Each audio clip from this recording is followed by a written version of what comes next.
ملتان صوبہ پنجاب کا ایک اہم شہر ہے۔ آبادی کے لحاظ سے پاکستان کا 5واں بڑا شہر ہے۔ یہ شہر دریائے چناب کے کنارے واقع ہے۔ یہ ضلع ملتان اور تحصیل ملتان کا صدر مقام ہے۔ ضلع ملتان کا کل رقبہ 286 مربع کلومیٹر ہے۔ ملتان کی تحصیلوں میں جلال پور والا، ملتان شہر، ملتان صدر، شجاع آباد شامل ہیں۔ ملتان کے نام کی تاریخ کچھ یوں ہے کہ ایک قوم جس کا نام مالی تھا یہاں کر آباد ہوئی، اور سنسکرت میں آباد ہونے کو استحان کہتے ہیں۔ یوں اس کا نام مالی استحان پڑ گیا، جو رفتہ رفتہ مالی تان بن گیا، پھر وقت کے ساتھ ساتھ مالی تان ملتان بن گیا۔ ملتان کی تاریخ کی بات کی جائے تو 327 قبل مسیح میں جہلم اور گجرات فتح کرنے کے بعد سکندر کی فوج تھکاوٹ کی وجہ سے آگے نہ بڑھنا چاہتی تھی، لیکن سکندر نے اپنی فوج کو آگے بڑھنے کا حکم دیا اور انہیں دولت کا لالچ دیا اور زرخیز زمینوں پر قبضے کی امید دلوائی۔ ملتان میں ملوئی قوم آباد تھی۔ اس نے سکندر کی فوج کا ڈٹ کر مقابلہ کیا۔ اسی جنگ میں سکندر کو تیر لگا جو کمر میں ریڑھ کی ہڈی میں پیوست ہو گیا۔ حکیموں کی کوششوں کے باوجود تیر نہ نکل سکا اور آخر کار تیر کا کچھ حصہ کاٹ دیا گیا تاکہ سکندر جنگ جاری رکھ سکے۔ تاہم کچھ دنوں بعد سکندر نے ملتان فتح کر لیا، اور اس تیر کا بھیانک انجام یہ ہوا کہ اس نے پورے شہر کو زندہ درگور کر دیا۔ اسلامی تاریخ کی بات کی جائے تو ملتان کو سب سے پہلے 712 عیسوی میں محمد بن قاسم نے فتح کیا اور اسلامی سلطنت کی بنیاد رکھی۔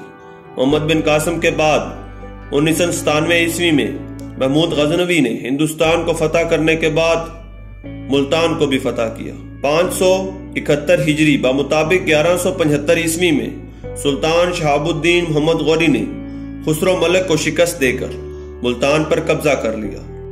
سلطان غوری کے بعد بے شمار خاندانوں نے اس کو اپنا تخت بنائے رکھا، جن میں خاندان غلامہ، خاندان خلجی، خاندان تغلق، سادات خاندان، خاندان لودھی اور پھر مغلیہ سلطنت کے حکمران تک۔ ملتان مسلم سلطنت کا حصہ رہا۔ 1875 کی جنگ آزادی کے بعد انگریزوں نے ملتان پر مکمل قبضہ کر لیا اور 1947 تک برٹش امپائر کے کنٹرول میں رہا۔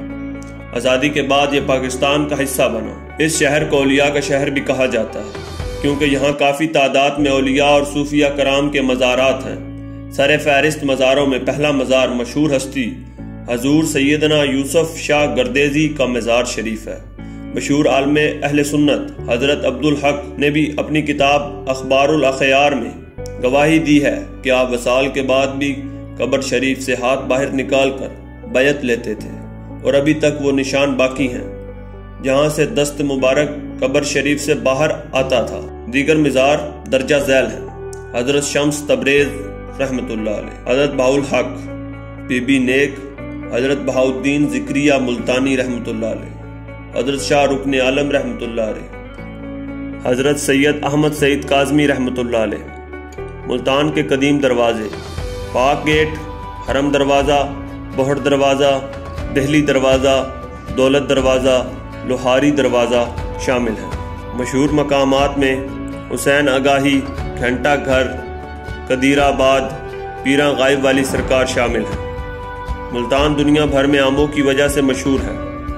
ملتان کا سون حلوہ بھی بڑی اہمیت کا حامل ہے۔ ملتانی مٹی جو پوری دنیا میں استعمال کی جاتی ہے شامل ہے۔